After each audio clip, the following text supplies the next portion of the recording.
Good morning. Good morning. Welcome to Seriously Social Podcast. This is Lorenzo Johnson. We got Kaushal, two of the partners here at Socially In, a full service marketing agency in the United States. Very excited to be chatting with you guys.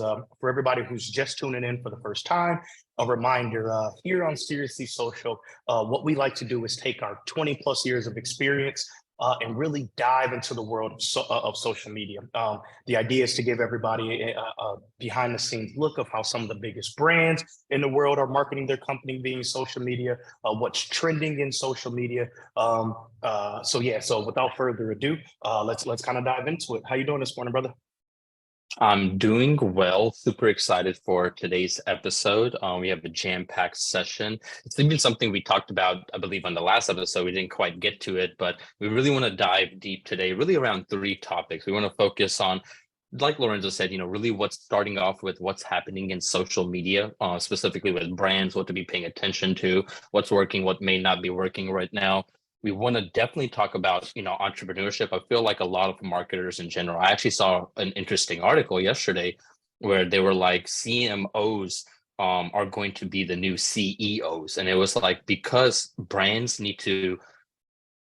CEOs need to have marketing knowledge and understanding because brands and marketing are pretty much bonded together in today's day and age. Like brands and the impact that they make and being able to market accordingly to whoever it is that your audience is more important than ever. So I saw an interesting article about that yesterday, but we want to talk about entrepreneurship. We want to talk about, marketing. We want to talk about the lessons that we've learned and what pivots we're really making for the second half of 2023. And then we have a very interesting topic to end this show today. I'm not going to dive too deep into it right now, but we want to talk about social media and the impacts of perspective and mindset, specifically between positivity and negativity. And I think that's going to be an interesting segment. So without further ado, let's jump in with starting off with the social media. I'll give my 2 cents real quick, and then I'll let you hop in, Lorenzo. But really, when I start to think about social media, and to give everybody a little bit background here, is Socially In, a 100% focused social media agency. All we do is live and breathe social. All we're doing for our brands in the massive world of marketing is only social media. And really, we've been doing it for almost 9 years now. 9 years actually, about a week ago. And one of the things that has happened consistently is social is still as relevant as it was back then, but what's relevant on social has continuously changed and adapted.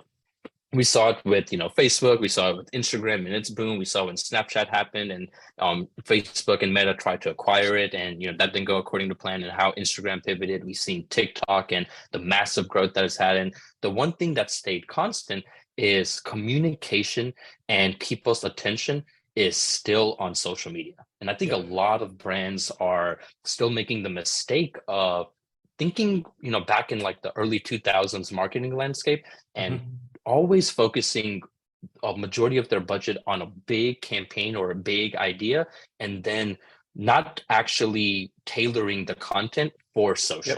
So one of the big things that we've been really trying to be adamant about here at Socially In is helping people understand that the purpose of social and what it allows brands to do is speak to the 20, 30, 40 different segments that they may have, because you want to get niche and micro and be able to actually resonate and personalize for those segments. And they're not doing it because they're focusing on that one big message, that one big campaign, and trying to broadcast it just like a radio tower to everybody.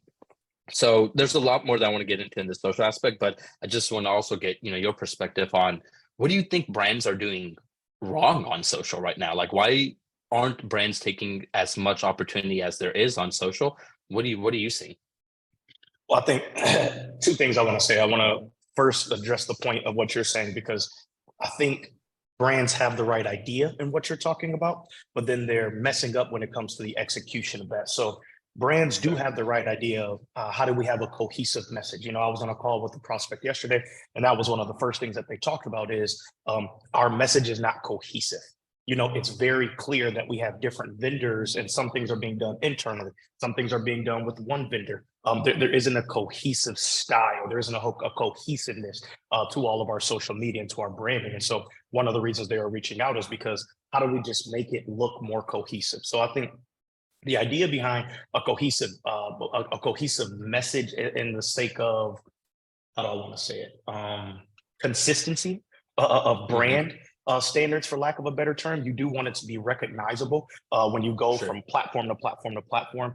I don't think that's wrong, but I think where you're 100% correct is the fact that they're not taking that extra step and then customizing it for platform. And then even that further deeper step of how are we customizing it for the people who are digesting it per platform. Right. And there'd be multiple people who may be digesting it even on the same platform. How do we shift and craft and customize that message even a little bit more? So even if you're taking the same macro piece of content, the same 1 hour long speech, for example, how are you actually taking the segments of that speech that are appropriate and then dissecting it and then saying this minute and a half is really good for audience A. This 30-second is really good for audience B. This little clip right here, just this couple words will really resonate with audience C. So I think that's those extra 2 steps are where brands are missing. It's kind of coming from the right intention. I think the execution of really taking it to that deeper strategic level is really what's missing. And to answer your question, why I think brands are doing that is because I think if you're in the media, marketing, advertising industry, digital marketing, you're feeling it.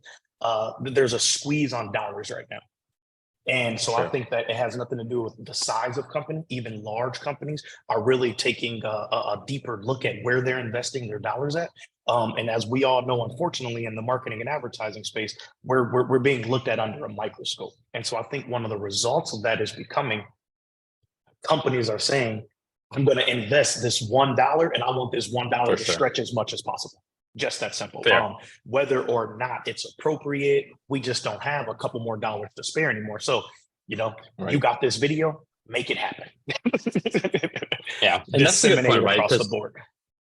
100%. And the biggest brand, I get it, right? We're empathetic towards them as agency owners and as agencies in general, because we get it. At the end of the day, specifically if you're a Fortune, 1000 or a Fortune 500 brand, you're a public company and you have an obligation to the shareholders, the 90-day results. So what's going to make the impact in the now and today rather than, 3 years down the road. And I think that's the luxury that, private brands have, and ones that are really starting up and growing is like, they do have that luxury though. And I also think they make that mistake because they think of social as an immediate impact, like tomorrow, rather than, we had a conversation about this a while back as an agency about the Sour Patch Kids effect, which is it's sour at first and then, it's sweet later. But to your point, what I wanted to say is, I think that's valid. Both of those points are super valid. But do you believe, because I have a thought about this, but do you believe that in their mind of wanting to be consistent, wanting to be cohesive, wanting to be on brand is limiting them from taking advantage of the opportunity? Ultimately, I guess what I'm asking is that overthinking, so to say? Obviously, you want to do that, right? But is that overthinking stopping them from just taking the action of doing also? Because I'm a big believer that, yes, just take the podcast, for example, right? It's like, I want this podcast to be super high produced, sound great. We're able to throw in effects. We're able to do amazing things, right? But if I waited to do that, we probably wouldn't have shot the podcast for another 2 years, right? Or a year when we had the resources versus just doing it, and may not be exactly what you're looking for, but I believe one is better than zero. And that's kind of like the philosophy I'm taking. Well, I think you're actually saying exactly why some organizations are taking the approach that they're taking. And it's the idea of, could this be more segmented?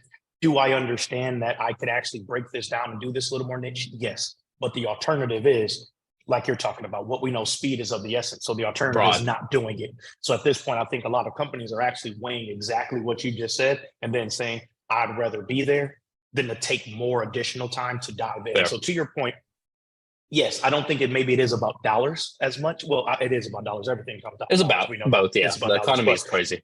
I think what you just said is another mindset. And actually, that's even a recent trend I'm seeing when talking to people, is that exact same mindset right there.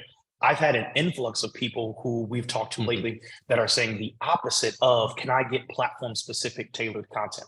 I'm getting an influx of people who are like just cross posting. And I'm like, yo, everything that you're posting on IG shouldn't be on LinkedIn for multiple different reasons. And I'm getting more and more people who are like, listen, I don't care. Yeah, I know we need to be there. You know, we can educate and we can do all of those things. And I'm getting more people who are saying, listen, I hear you. I understand what you're saying. Just go ahead and cross post everything across every platform that we have. Just take that one thing, even put it on Twitter, turn it into a tweet, do those different things. And I'm like, yo, there's so much more that can be done with that dollar amount. So I think that's another trend that I'm seeing that's actually that leads or that's plays right into what we're talking about right now. People 100%. are weighing out that conversation of, is it better to just be there or is it better? And I think that's the question I'll pose back to you. If I was a brand and I said, all right, Kaushal, I got two options. I can start posting and executing now with what we have, talking about the strategy we just did, cross posting, or I can take a little more time. I can pay for a company like Socially and do a strategy, dive into it, and we can start executing in 3 months. If you were to advise that company, what would you say?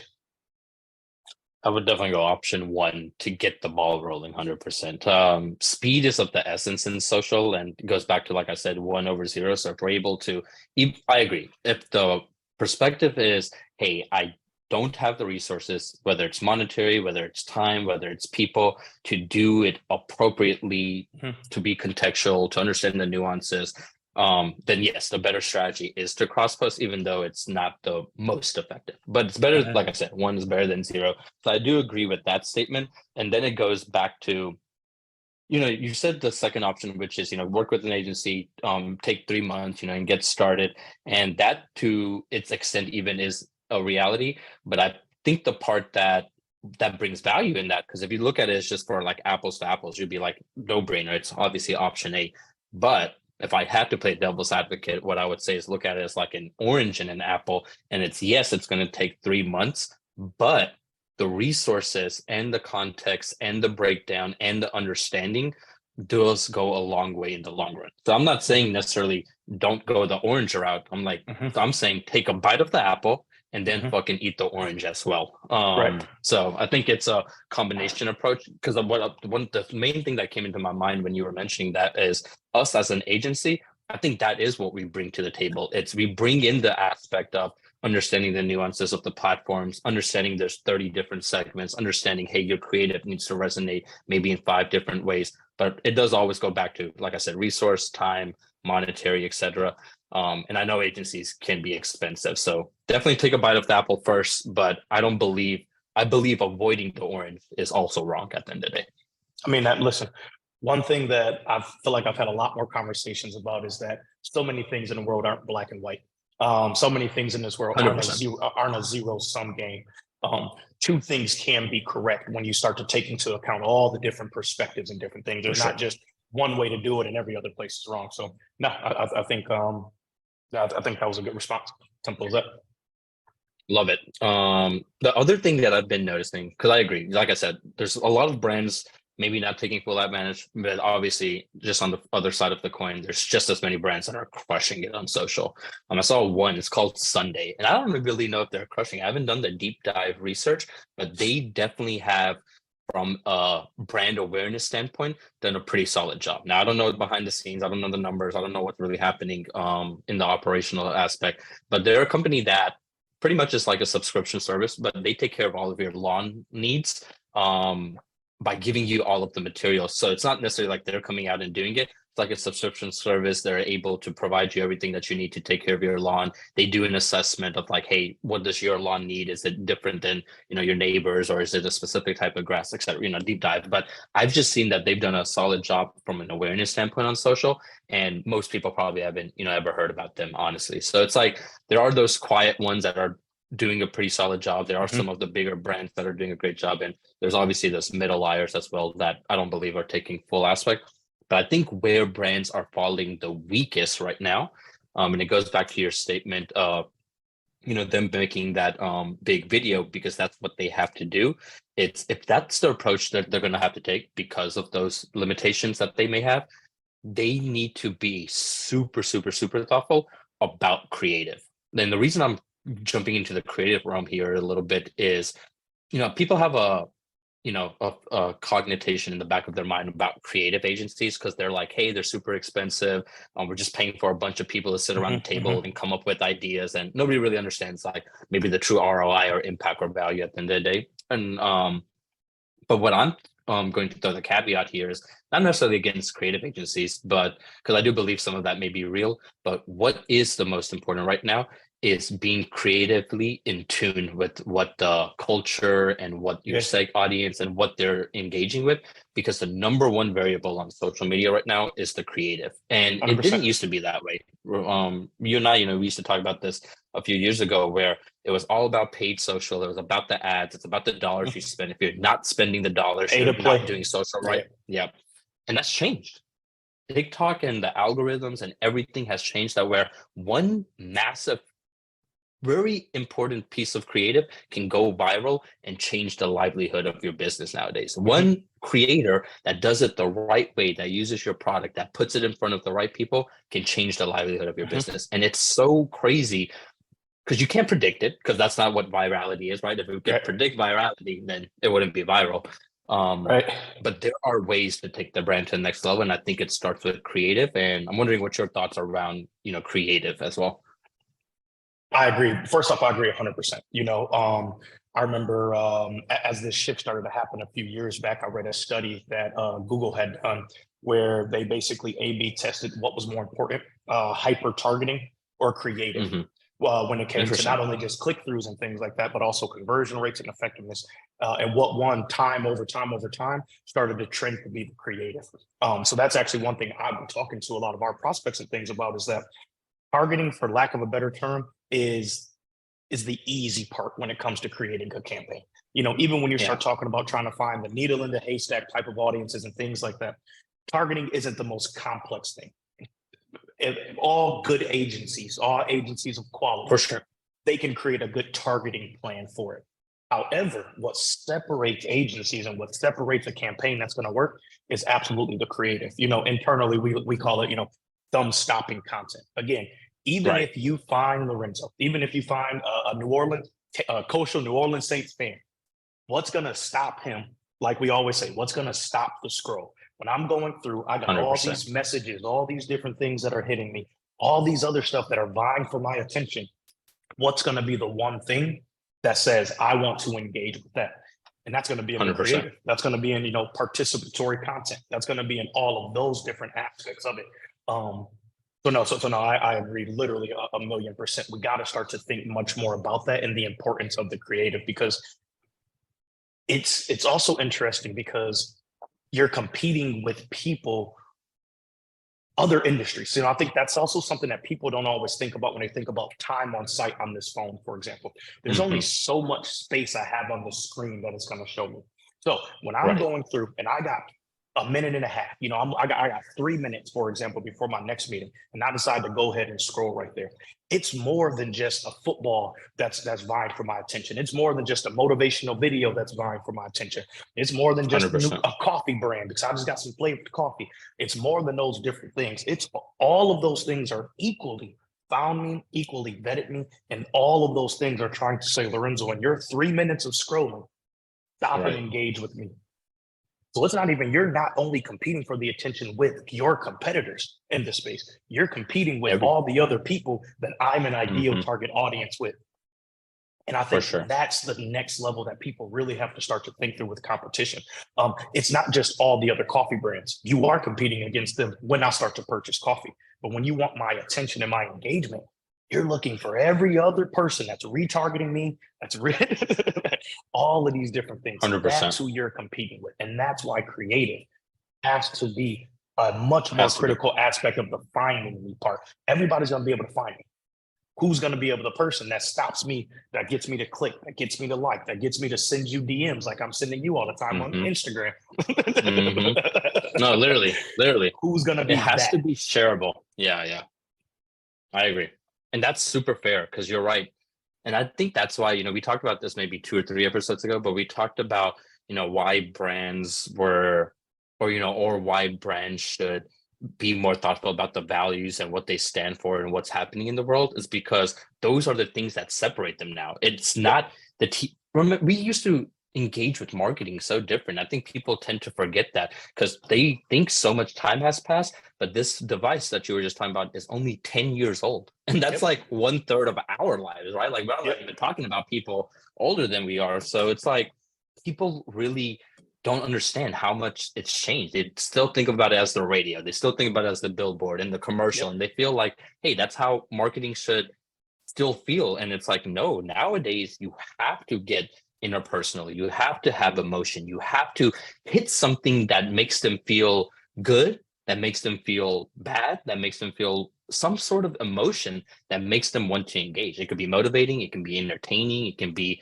obviously I'm a optimistic type of person, so I don't really like to show people sad things, but obviously like emotion of fear and sadness is also real, and it's, if you don't strike that chord with somebody, then you're right, you're just another actually hay in the haystack, not a needle in the haystack. And 100%. I think people are messing up with creative because they're just not thinking about it like that. I think you said something else that's super key. That's a huge shift when it comes to marketing overall. People care so much more about the culture of your company, the values of your company, the morals of your company, how you treat your employees. People care so much more about that when they're evaluating their purchases now than they've ever done before. So even 100%. When you talk about trying to be different, I think that's a super great point that's underutilized right now. People actually do care about your culture. People actually do want to see, or do your employees have fun? Does your team look like they enjoy themselves? What does behind the scenes actually look like to work with you? Give us a little peek behind that type of stuff, as opposed to just, do you have a quality product at a price point that I agree with and that I can afford? It's so much deeper. It's actually interesting. It reminds me of you and I, actually a few of us spoke at the B2B Expo in Los Angeles. Last year. And one of the, we got a client from that. One of the reasons we literally got a client, I'll never forget this because this really changed how I started to do a lot of our introduction when I would do our pitches and things like that. And all the talks that I gave, I started off by talking about how we're a minority-owned organization, how diversity is one of our big core values. We have 65 employees for all around the world, and how that just means so much to us. That was how I started off with. We ended up getting a client. We obviously won't say her name on here, but I know you remember her. Who said that the reason that she literally came to us was because out of all the talks that she had heard, out of everything she listened to for that entire 3 days, we were the only person who made any conversation about our culture. And that was real. That really just resonated with me. And again, that was a little bit ago, but that's a deeper trend. Everybody's going to say, listen, I can do it cheaper. I have a high quality product, all of those things. Like I said, people are really starting to say, okay, great. What's your culture like, though? Is it a toxic 100%. Environment that you're working? So if you can outbound and show people that, that's going to be things that really separate you from your competitors. And that's a real story, actually, about how culture and talking about that, it matters to people. It may not matter to everybody, but it is mattering to an increasingly percentage of the purchasing power population. 100%. And I agree, especially as, the different generations that are coming up and up. I think that's like I said, it strikes a real chord with them. And, it's super important, really what you said there, because literally think about it. Just think about the context that I want to try to give people. It's like we were all B2B expo, businesses trying to help other businesses. And, AI has really made things a commodity now, right? So it's like, what really does separate an organization is those interpersonal things. But we're at this expo, all of these businesses trying to sell each other. Think about the value that she got there. Think about the education she got there. Think about the different products and use cases she probably was exposed to. And at the end of the day, that one thing that stuck out to her was the fact that we cared about a human soft skill, right? Like culture and emotions and interpersonal relations and those types of things, diversity. And that's the one thing that stuck out to her. And it's like, that's a use case in itself. And, I'm not the type of guy to say, hey, there's only one way to build a successful company, right? Like there's many different ways. And you're exactly like you said, maybe some people are more leaning into that and some people shy away. But I do believe, and I'm a big fan of being personal and talking about the culture and talking about diversity and talking about the values that matter. because I do think it takes a brand very, very far in the long run if they do it properly. 100%. And I mean, there's to your point, there's all types of things, diversity. Depending on the products that you're manufacturing, right? Are they made with sustainable? People care about 100%. sustainable. Even if Yep. you're offshoring work and different things like that, what are the conditions of the team and the people that you're offshoring work to? Those are 100%. all things that people do care about. And when they start to weigh you and your competitor, and you're talking about a dollar difference, yeah, to some people that dollar is going to be huge, but to an For sure. increasingly amount of people, they will pay that extra dollar because you're doing it the right way, because of the values and the core, the core values that you're presenting, that you're putting out there. And so, again, I think this is awesome conversation that ties into the creative aspect, because these are elements of creative that people absolutely aren't necessarily taking into account and executing on properly. I agree. 100% agree. But I think that, we think we touched on a lot of good things as far as brand, but if I could recap that really quickly for everybody, really the three aspects that everybody should be super thoughtful about is definitely the creative, like we talked about, being thoughtful about what you're putting out there, how you're putting it out, who it resonates with, being super thoughtful about, being relevant on all of the platforms, and actually, like I said, going back to the 1 versus 0, analogy, it's just do it. If you have to cross post, like I said, it's not the best, but that's what has to happen because the resources are limited. And I am a huge believer in that as well. And really that third aspect is emotions and values and interpersonal connections. And I think if brands can really do those three things, it's being relevant on the social platforms where they need to, even if the resources are limited, being creatively in tune with what their audience likes, and caring about the values that those people have, I think will take all brands a long way if they do that properly, for sure. 100%. 100%. Awesome. That was So good let's stuff. dive. Yeah, that was great. That was really good stuff.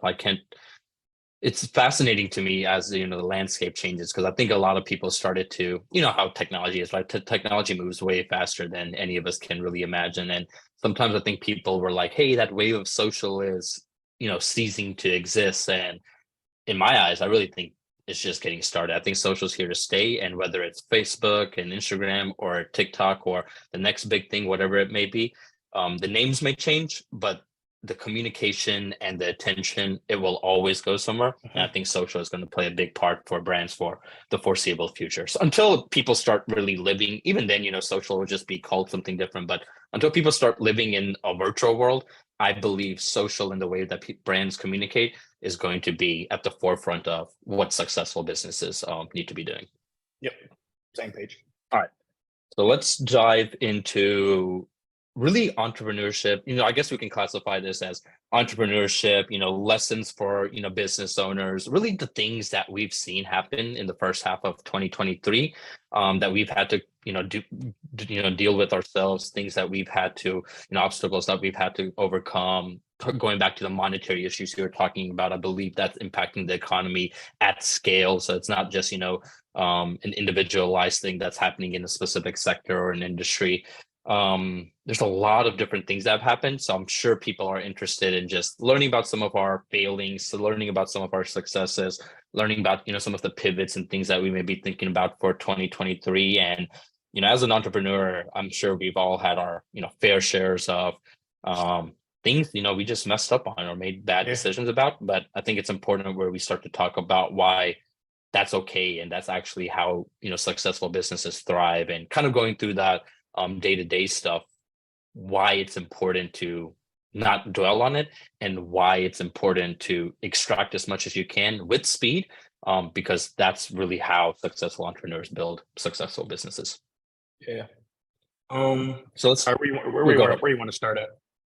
I was going to say we start off with specifically the things that I know during the first 6 months that didn't go well, and that we've started to make adjustments for. I think we can talk about those adjustments after, but I'd like to talk about, I think people shy away from their own shortcomings and their failures, and I think let's start off with them. I would say, for being honest, I think one of the biggest mistakes that we made happened because of some very positive things that happened. So For the past 3 years, we've doubled in business consecutively leading up to this year. Yep. With that growth, which is super exciting, again, wouldn't trade it for the world. With that growth, though, it kind of took us out of our ability to kind of take a step back and look at what was going on, looking at how do you grow properly. And it just kept us with our head down for 3 straight years where we couldn't, it was hard to come up to breathe in that process. And so during that process, I feel like we started to go to extremes with certain things, especially with hiring. For sure. For example, I would say, one of the things that we ended up doing is at first we were getting so much business that we were like, man, we keep having we're almost late with hiring, and we never like to do that. We like our people to come in properly trained, all of those different things, but it was just rocking so much. And the type of quality people that we like to bring in, it was just hard to keep up with that pace for a while. 100%. So then we went to the other end. And again, because again, after the first year, you're like, all right, maybe this won't keep happening. Maybe we kind of got lucky. Then you're getting into year 2 and you're like, man, this shit has not slowed down, not even a little 100%. bit. Getting into year 3, you're like, this again has not slowed down. And then I think we went to the other extreme of that, where we ended up over hiring for a lot of different things without actually taking a step back and thinking about the hours that we have, the clients, whether they were project based or recurring based. It was just it was almost like we started operating out of fear. We stopped operating out of the logic and out of the non-emotion, and again, taking a step back and really doing what made the right sense, maybe saying we need to slow down business, all of those other things. It was, let's just keep drinking from a fire hose and all of these things will work itself out. So I think that's one of the biggest things that we're now starting to correct ourselves, but out of a positivity of rapid growth so quickly, we end up making not the best hiring decisions, and it's not the best. It wasn't sloppy, about hiring decisions. Yeah, we just got sloppy with it. Again, we were just like, people, you need an assistant? Get an assistant. We need this. We got extra work coming in. Let's just hire 2, 3 of these positions. Let's be over. We don't want to be in a position where we don't want to be able to have to take in business anymore. 100%. And so now we're having to kind of right that track and do it the right way. So I would say that's, I think, one of the biggest things that we didn't necessarily do properly. I agree. But again, it's hard to do that, for all startups and small businesses out there. When you are starting off, and you get those first couple of years after grinding, and then finally that bubble burst. It's hard to be like, let's just pause. It's like, what do you 100%. mean, man? We just spent 8 years to get to the point that we're in right now. Like, not an exaggeration. We spent 8 years to get to the point where it was just a constant flow of different things coming in. That's hard to be like, let's pause on that. Let's not take that in. Let's make sure we're doing it. It's hard to do all those things. It's just like, nah, we'll get it and we'll figure it out as we get it. But I think as we get older, 100%. Celebrating our 12th birthday almost 2 weeks ago at this point, week and a half, something like that ago. I think that's something that we've learned and we will get better is even in those times, what's the right way to grow quickly? Because there is a wrong way to grow quickly. I'm not saying that we did it wrong, but I think that's a big lesson that I've learned, and I think that we've learned over the past couple of years, and that we're starting to write in this first 6 months of this year. I agree. I think you touched on a super important thing, and there are, definitely businesses that do this, properly, and there's probably things that we could have done better. But I think the way I think about it, and I think about a lot of entrepreneurs in business, especially, when it's their first at bat, maybe, it's their first company or second company, and it's not, experience is a real thing, right? So if you're somebody who hasn't done it at other successful organizations, and you've not done it at any other places, really, to be frank, then it's almost goes back to that perspective aspect of like, did you even know any better? So it's like you fault 100%. Yourself, and it's like, and it goes back to sipping on your own juice, right? It's like, you're right. 3 years of hyper growth, doubling. We grew from right at the pandemic point of about less than 20 people, 18, 19 people, to almost 90 people at our peak. And we've had definitely had to scale back, and that's actually going to be one of the things I took. Yeah, literally, it's wild. I mean, 3 years, and it was just like boom, boom, boom. So a lot of different things that happened, and I hope, and that's why I'm hoping that this part of the podcast, ultimately really does help people, specifically those that may be also in that hyper growth stage and doing it for the first time.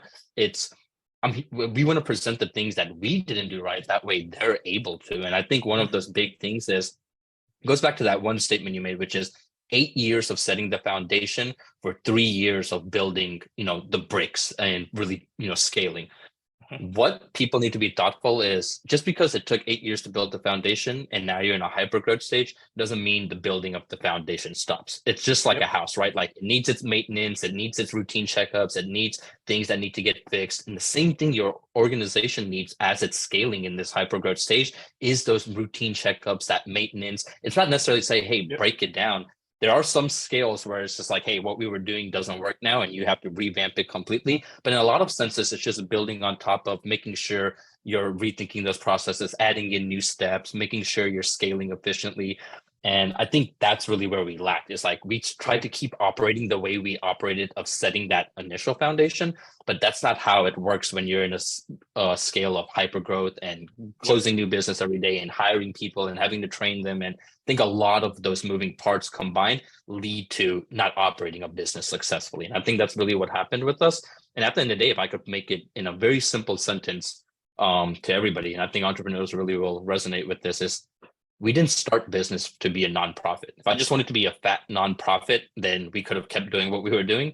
We operated a business to be, profitable. And this is not to say that being profitable means you're money hungry, because I don't believe that. But if you want to make the impact, you want to do good things for your people, you want to serve your clients properly, you have to operate a business effectively. And I think that's what got away from us, is we just started to operate a business, but not, we started to operate a nonprofit, not operate a business. And I think that's what we've gotten back to the foundation of. Is like, we're operating a business, we have to be meticulous, we have to hire accordingly, got to be accountable for, utilization and capacity, the boring stuff. Like, and I don't want to say it's boring, because those are super integral parts to successful businesses, but those are the things you need to be thinking about. Are clients a good fit for your business? Are they profitable? Is your team motivated? Are they happy? And when you're growing so quickly, those things become an afterthought, I believe.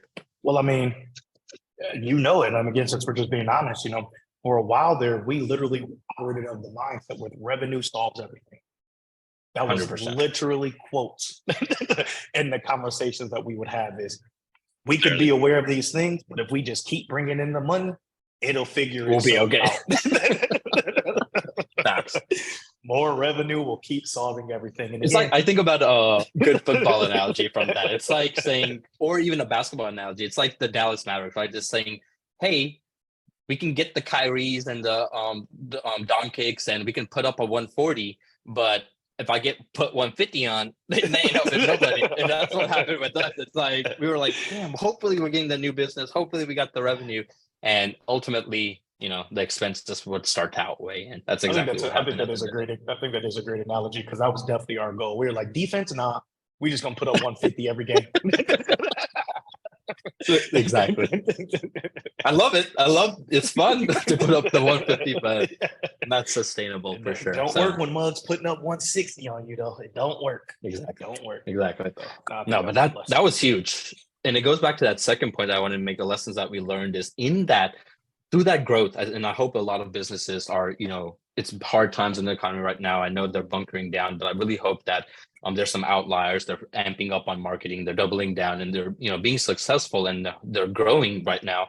But I want them to be thoughtful about those things. But let's take the reverse side of it. Let's say you are a business that's also realizing the things that haven't gone well, and you've had to recently, downsize and let people go. And I think this is a super big lesson we learned, right? As an organization scaling, we've had to fire people before. I'm sure all of us, to an extent, have had to let somebody go. But scaling from almost 20 people to almost 90 people, and now we're right closer to about 60, 65 again.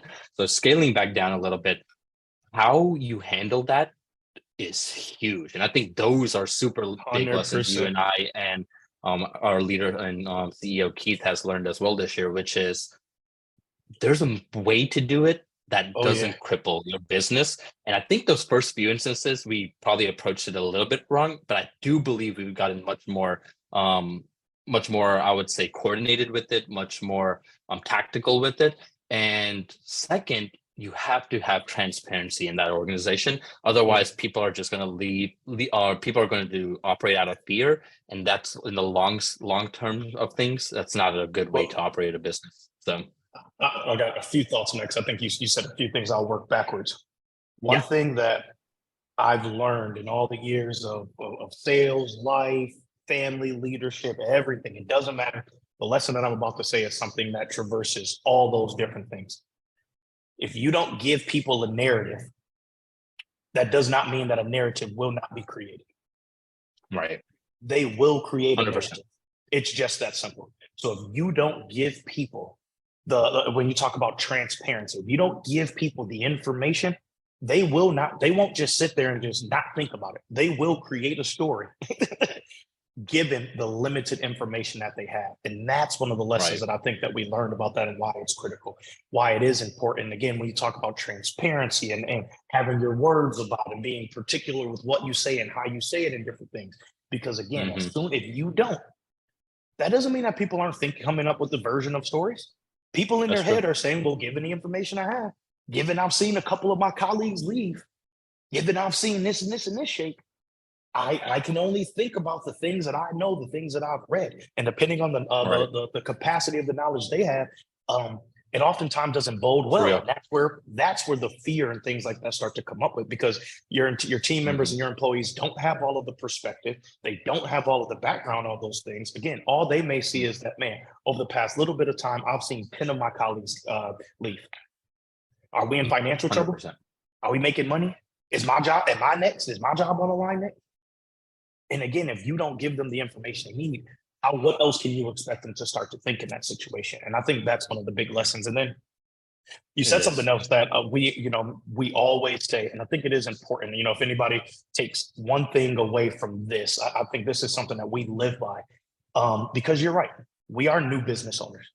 We have, unfortunately, we read a lot. We've got mentors, we've invested in outside people to come in and, take a look at things, guide us, help us make those things. So again, we're not ignorant to doing the things that improve our skill set, but we're still new. And we've had to learn a lot of these things by making the wrong decision, just like we've learned a lot of things by doing the right things and saying, let's double down on that. We've messed up a lot of stuff, and it's no loss is only lesson. And I think 100%. That's one of the big things is that, listen, yes, sometimes your decisions you make are going to cost you financially, all of those things. But the most important thing you can do is learn something from that. The most important thing you can do when you make that decision that cost you $30,000 is not make that decision again. So it costs you another 30, another 50, another 60. You lost it. It's okay. But there are no losses, only lessons when it comes to this business ownership thing. That's the worst thing that you can do. You're gonna make mistakes when it comes to business entrepreneurship, ownership, leading your team, firing people, all of these things that we've talked about. You are going 100%. To make mistakes. You just are. The biggest thing that you can do, though, is not, or the worst thing that you can do is not learn from those mistakes. The most important thing you can do is take a step back and say, man, I dropped the ball on that. But now I know the next time that happens, now I know what to do so I won't drop the ball. So that's one thing that I want people to take away from this aspect is, learn. You got to learn from these mistakes that you're going to make. And again, sometimes you learn from listening to stuff like this and being like, man, maybe I do need to take that into consideration and slow down. But a lot of times you are going to learn from just messing up. Yeah. That just is the reality of it. You're going to mess up sometimes. Not even sometimes. I think what I was going to say was people need to get comfortable with the fact of they're probably going to lose more than they win. And I don't know why that's a bad thing. It's like a lot of people put the cognition of like, damn, you lose more than you win, which I get. Like, I feel like you're like, damn, everybody wants to win more than they lose. But in business, I'm a true believer in business. If you're not somebody who's losing more than you're winning, you're probably not doing enough things in your business, to be frank. And you're going to have your home runs. You're going to have your, first basis, second basis. You're going to have things that go extremely well and things that don't. But I do believe that if you're really trying, you're innovative, you're moving quickly, and you have no option but to fail. Like you're going to fail. You said the literally thing that I was about to say, and you said it. If you're innovative, if you're truly trying to set trends, if you're truly trying to be a thought leader, if you're truly trying to do all of those things right there, you are going to make mistakes because a lot of those things 100%. Are stepping out on the uncertainties. It's about 100%. Having good ideas, doing your diligence, doing your research, and then saying, all right, Kaushal, want to try it? We got enough information. We weighed out pros and cons. I think we got enough. Let's try it. We got to be able to take that step out. We got to be able to take that leap out. And again, that's also where you start to find some of those home runs. That's how you start to become next level. Agreed. That's how you start to, again, be true industry leaders when it comes to the forefront. Again, it's not just riding the coattails of things that are current that everybody else is doing.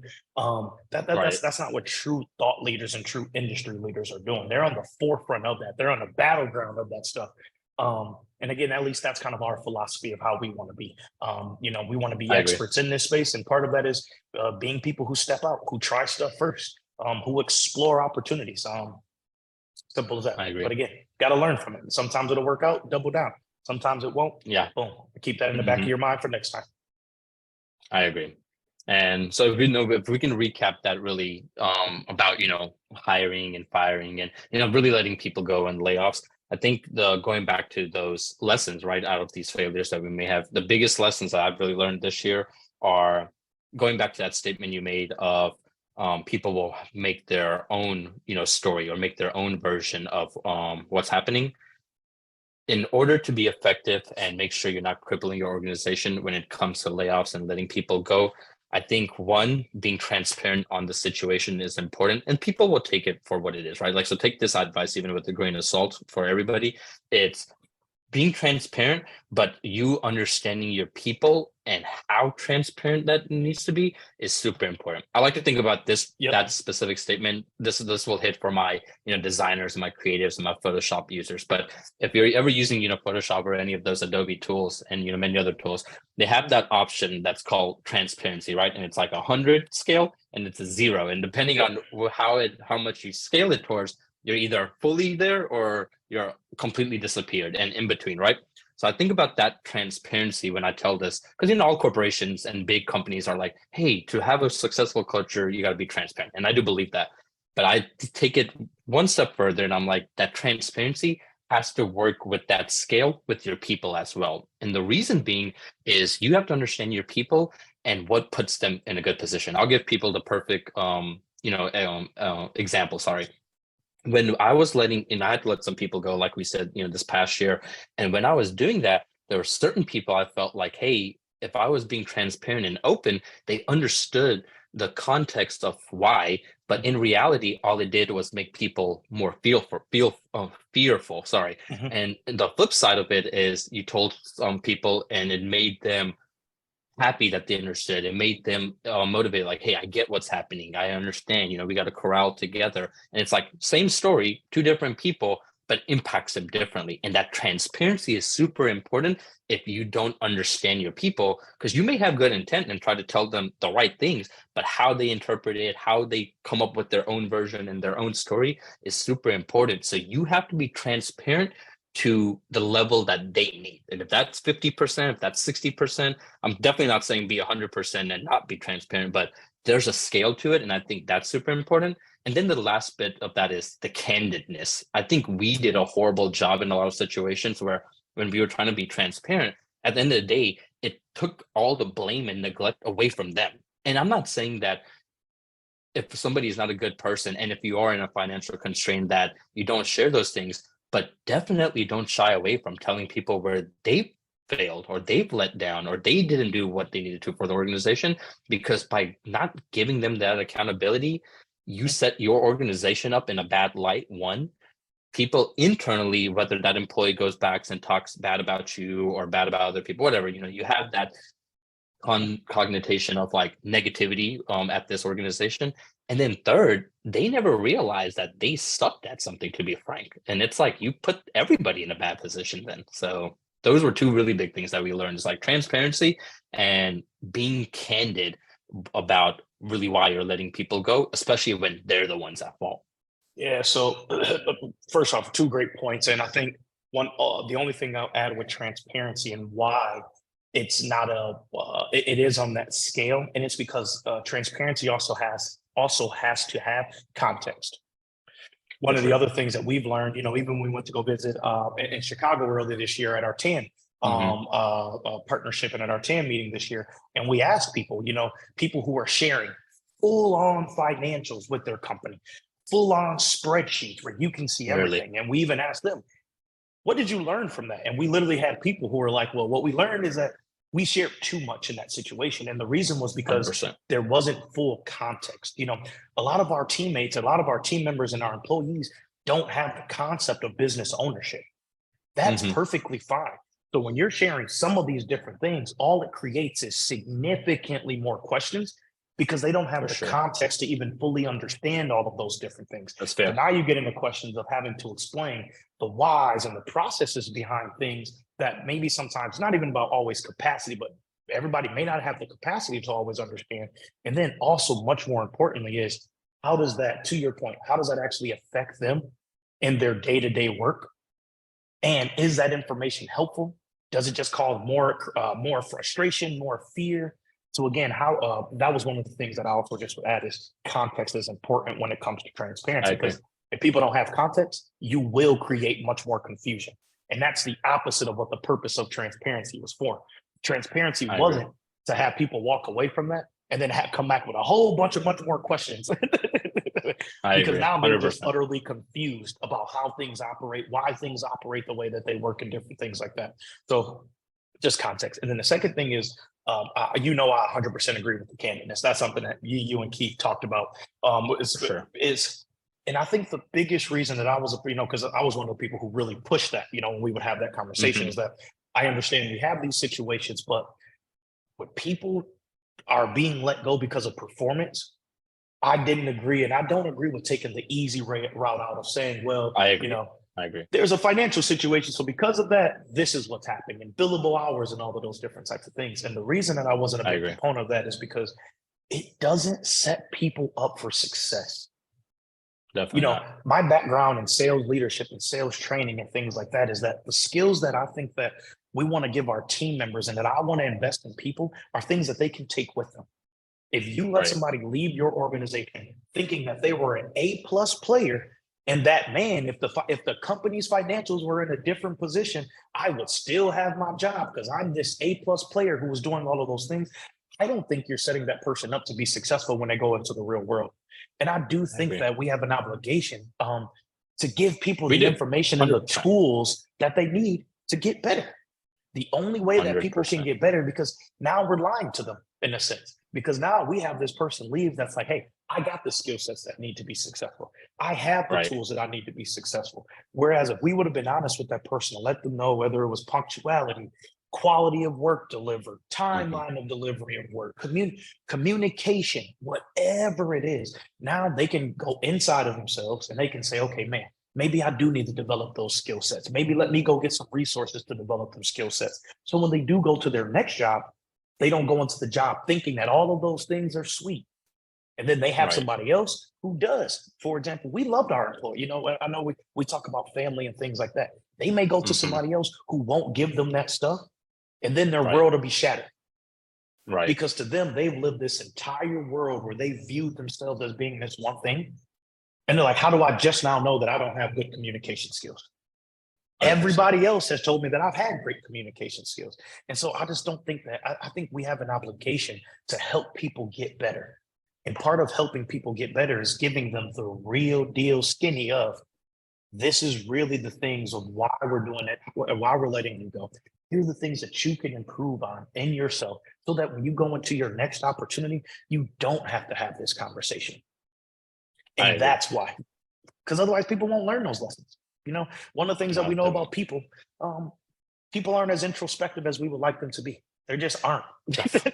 Especially and it's hard. I get it. I'm empathetic. It is. Yeah, especially it's hard when to we're giving them a up, view. right? Like 100%. Yeah, right. Yeah, 100%. And then especially when, again, you're like, when you're told that, man, if things weren't changed, you would still be here. You're like, well, shoot, I didn't do anything wrong. I was all good. And so that's why I feel so strongly about that. Yes, it's harder. Yes, you got to do it more tactfully. But if we really care about people, which I think that you and I and our leadership team cares about people. If you care about people, you got to show them how they can do better. I agree. It's actually one of the things in my career that I definitely, regret. And I'm glad I still learned it at such a time where, we're not a massive organization. We don't have, hundreds and thousands of people, and we will. And I feel very optimistic that's the type of business that we'll build. But I'm fortunate that we learned it still at the scale that we're at. but I do regret, the situations that I had to go through to learn that. But one of those biggest things of those lessons, right, is like we had that financial constraint and decisions I probably should have made because it was the actual right business decision, but that I felt like it was almost a forced hand, so to say, because of Mhm, finances. mhm. Also was a big lesson in itself. It's like I Yep. learned through that, one, being candorous and helping people understand where they let down is the most important. But two, you don't have to wait for those constraints or those handcuffs, so to say, to make those decisions. You have to be open with your people and candor with your people from the jump. And that doesn't mean that you can't be kind. And I think this is a good segue into the last part of the conversation that we have. It's not about that you can't be kind and you can't do it in a way that you're not an asshole and you're hurting people's emotions. There's a way to go about it, and delivery is super important. Mhm. But if you're just going to blanket it and you're just going to brush it underneath the rug, it is going to negatively impact your business. And it did for us. And more than anything, I would just say, like, selfishly speaking, my reputation is like, none of us ever wanted to be known as the guy that didn't have the best intent for our people. Mhm. And we shied away from the hard conversation because we didn't want to hurt their feelings, right? We're not even trying to hurt their feelings, but to make you the person and the potential that I see, because I know that sometimes we get blindsided and we don't see it for ourselves, but you have to be open with them and you have to be candid with them. And I think we're going to do a much better job as an organization moving forward. But for those that are still scaling and growing, if you can adopt this from day one, I think it makes a huge impact in your culture. Yeah, and last thing I'll say on that, because I think it ties kind of a bow on both of those is, we learn not to stop operating out of fear. And Yeah, again, that's one of the things that led to this. While we were doing that, again, it's a lot of fear, a lot of things. If sure. we're honest, it was out of fear. That even goes into one point that ties this one and the initial conversation we were talking about lesson learned is that when revenue does solve everything, there were people even during that time that we knew that we also should have Right. let go during that time. But again, we had the extra revenue at the time. Again, we were fearful for those different things. We had all of those different things. And so we just let things slide by. Right. And then all of a sudden, when the financial constraints happened and things like that, then it was like, okay, it was almost like a scapegoated reason for us to now do it, even though we would have conversations about, if we're being honest with ourselves, this is a decision that we should have made 3 months ago. We should have made this decision 6 months 100%. ago. We knew we should have made this decision and things like that. And again, those are things where, yeah, we're just not setting ourselves, our people up for success. But I think those are, again, valuable lessons that we've learned is, we can't be fearful in business ownership. We like to say that, Yeah, you like to brag, you like to be tough, you like to do those things, but a lot of times we operate out of fear. we do. And I It's get it. just Fear is it's a just that simple. strong force. It is. Yeah, it is. I It get is. it. But when you take a step back and look at it, it was operating out Yeah, of fear. And if you're going to be successful cool. business owners, that's one thing that you got to start to, you got to start to get Get rid out of. of your comfort. You got to get out your 100%. comfort zone. Can't operate in those emotional aspects and things like that with fear. You got to take a step back and operate. And again, I'm not saying be not emotional. I think there is an emotional part to all of this. Again, you start to grow people that you connect with, people that you're invested in, people's families. Like there is an emotional aspect to it. We're not callous people where it's just the business. It's just about the dollar. Um, but fear is one of those emotions that I do think that you have to limit when I it when agree. it comes to making these types of decisions. I agree. I couldn't have said any better. And really to kind of recap that entire entrepreneurship, the lessons learned, that entire conversation honestly starts off with. I think I'm going back to a lot of the statements you made during this podcast, so that I'm glad I'm able to refer to them. But starts off with what you said, which is, you have to be open to these lessons, and not look at the losses as just losses. And if I could recap that last 20-30 segment in one big statement, pretty much, I know we talked a lot about the losing and the bad and the situations that we had to overcome. And I think for maybe a lot of people without the context of, they feel like taking steps back is bad, or it's in the wrong direction, or it's negative. But I'm a big believer, and I believe you're a big believer also, that sometimes taking 2-3 steps back to take 5 steps and 10 steps forward is Mhm. not a backwards thing. It's a I forwards know. thing, and you just had to maybe dance a little bit to keep moving Yep. forward. But I think that's exactly what happened with us. And to be frank, I believe we're in probably one of the best situations ever as an organization as we start to move forward and scale for the future. So I just wanted to give that context to people. It's like going back to what we started with, is the losses are not losses, they're lessons. They help set you up for future success. And I think that's exactly what we did as well. Yep. And then tying all of this and wrapping up into our last segment that we want to This kind is of a get segment into I've been is, waiting for. yeah, so the situation, as I'm sure people have been looking at all over social media, the very unfortunate situation with the individuals who hopped in the submarine or Submarine, the vessel trying to visit the Titanic, and now they're, I don't know what the update. I know it's unfortunately getting very close, but they close, haven't been found. Yeah, but they haven't been found, and that brought up something that I found very interesting over the past couple years. And I think this situation really just puts it out there in the forefront. And it's two aspects to that when it comes to social media. And it's the virality of negativity versus positivity, and how 100%. much more quickly people consume, engage, and share negative things than they do with positive things. So that's the first aspect to that I just wanted to kind of hear your thoughts on. That's kind of the experience that I get. Is again, it's there's just something Yeah. about the way that people are consuming and engaging that negativity seems to always go more viral. And then the second thing to that I think is that I've really noticed, and I think that this is a perfect situation that really discusses it, is because we're inundated with so much negativity, we are becoming so desensitized to the human element and the person behind the camera and social media. And I bring that up because if you look at this situation, you will find significantly more memes making fun of the situation than you will find about condolences to the family. It's sad. Sadness. I'm talking about, and I don't know, maybe this says something about me, and I hope not, because I don't even consume social media like that.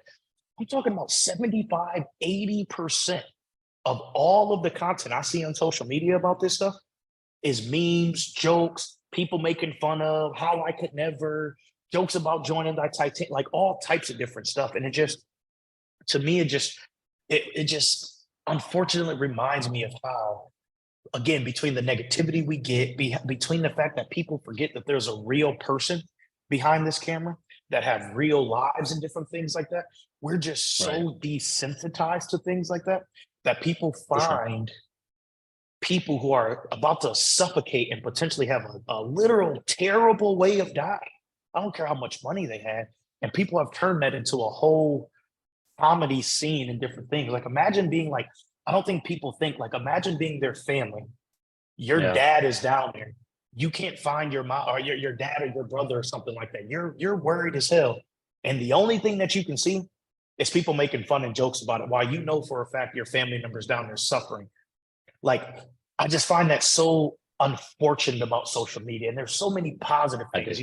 We talk about the targeting and the influence that it has and the ability to engage and connect. And, we talk about all these cultures and values and all of these different things, man. And there's also that negative aspect of social media. And it's exactly what we're talking about right now.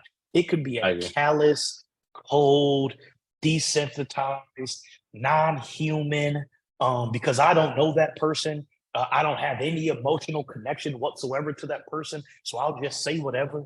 I just find that super unfortunate. So that's just something I've been thinking over the past couple of days. What are kind of your thoughts on all of that? That's kind of me on my soapbox about it.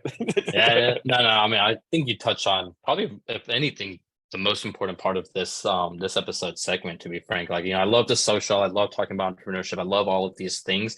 But I think this part where you're really hitting on is the biggest thing, because this is something we're talking about that really, I believe it applies to everybody. And I think it's perspective. And I'm going to touch on this because I know you made the statement 75, 80, 90%.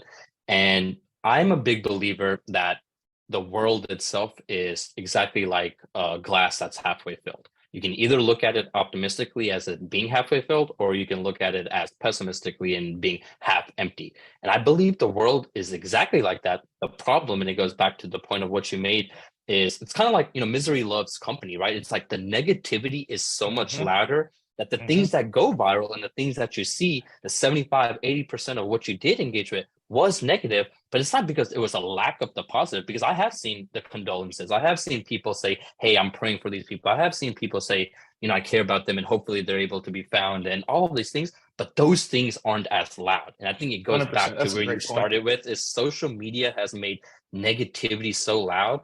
And the way I look at it is because I'm empathetic. I believe the people that are negative are so loud because they're hurting themselves, that all they're wanting to do is spread that as well. They're wanting to spread the negativity. They're wanting to be pessimistic. They're wanting to be, hey, I want to be funny about this, because in reality, I'm the one hurting about all the shit that's happening in my life, that in order to not feel the pain they're feeling, they want to have that laugh. They want to try to make other people laugh. And I think I think social media has made negativity so loud that really, in order to combat it, we need the positive people to be louder, to be frank. It's like, why are we letting the negativity cloud everything? And whether it's because it's what sells, or it's what drives people, or it's what people care about. I believe a little bit of that, but at the end of the day, I think we can make positivity just as important. I think we just have to be more vocal about it. And I think that's where you're touching on. It's like, people are desensitized because they're hurting themselves. And I think they're just wanting to be louder about the negative. It's like social media, right? It's like, you only show the good things. Like, you don't want to show the bad because you're hurting.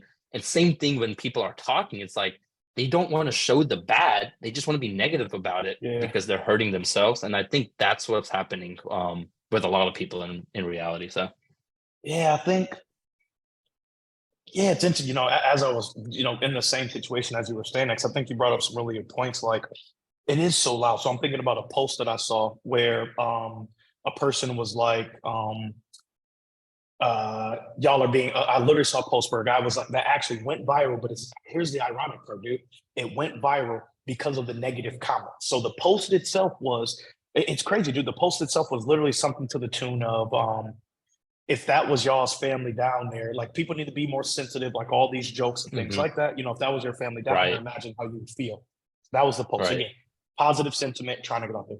It went viral because all of the comments were all negative comments and all jokes about all types of different things. So, as you were saying, and I'm like, even good intentioned things like that still went viral for the wrong reason. It didn't go viral because people shared it, because people were like, yeah, y'all, be sensitive to it. Imagine if it was your family. It literally went viral because people did the exact opposite on that post. 100%. So I still, like I said, I don't know the answer. I think you brought up a lot of good points, but that's just something that I know we normally like to end on more of a positive thing, but that's just something that, unfortunate, it's that, the underbelly of social media, for lack of a better term, that we don't talk about. And it's that, it's that negativity that people just consume and engage with, and just permeates through so many things. And again, now, one thing I've tried to do is I've tried to personally craft. So let's just take my Instagram, for example. Because of that, probably about 6 months ago, maybe even 9 months ago, something like that, I actually went through and did an overhaul of my Instagram page. I went through, unfollowed a bunch of different types of accounts, purposely started following more and more motivational, inspirational, business, thought leadership, with the whole intention being, how can I start to inundate myself with just more different things intentionally, so that when I do open up my Instagram, the first thing that I see isn't some garbage and some trash, but the first thing that I see is a post from you, a post from Gary V, a post from Alex Hormozy, I've done the same, something about meta updates, you know what I mean? So like, how can I curate my own social to even be more intentional about the type of information that I'm being engaged with? I agree. So that has kind of been my answer to it, is I've kind of done like a purge of my social. And it's like, listen, man, if it's garbage, if it's not something that's going to help me be better and all of that stuff. And again, yes, I follow sports too. So I got ton of sports clips and things like that. Again, because the idea behind social is to be a little getaway. But the idea is that I do want to curate a space that is significantly more positive. Like, I don't want to have a space where I open it up and the first thing I got is drama, BS, like all of these different things, man. Yeah, so that's just kind I of my agree. last take on that is, yeah, man, I've been really trying to curate a space that does garner positivity for my own Yeah. sake. I agree. And to that last statement, which is why I think it's more important than ever that people are louder about positivity, is because like I said earlier, the algorithms have changed that you can cure. I see nothing but positive shit. Like I literally Yeah, see nothing but that's positive good. shit because that's all I surround myself with. Is like good, good, good. Anything I share is good, good, good. And that's all I engage with. That's good. And when I do see something negative, and I encourage everybody to do this, so like if we can end it on this note, and you see something negative, or even if it's your own content and somebody's saying something negative, the only thing I encourage you to do is ask them, hey, how are you doing? Are you okay? What's going on? Because sometimes we just really don't know what's happening in life. But I'm, like I said, big believer. I know it's not all, rainbows and unicorns. It's not all good. Life is real. It's not black and white. Like you said, 100%. it's gray as fuck. And there are things that happen. But I think just because the spectrum of social negativity is way louder, that we can flip the script if a lot of us start to become more vocal about positivity as well.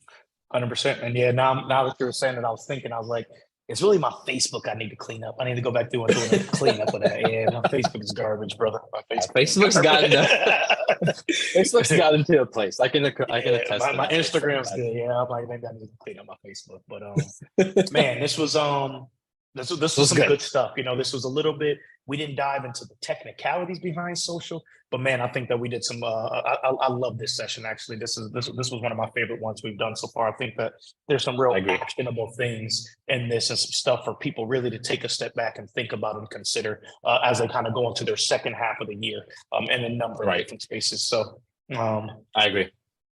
yeah. Anything else, brother? Nope, I think that's it. We covered some very, those three big areas, but I think we dove deep into those really well. We're excited to, bring some more stuff to you all. Like I said, the world of AI is still super fascinating. We want to talk more about that. We'll come back with some more in-depth social media stuff. But I just want to say, definitely thoughts and prayers out to those in the submarine and their families. I hope, best Definitely. stuff, best wishes and best circumstances for what may happen. Definitely. But I'm just also grateful and thankful for everybody that watches this. And until next time, everyone, thank you. I appreciate everybody. Till next time, brother.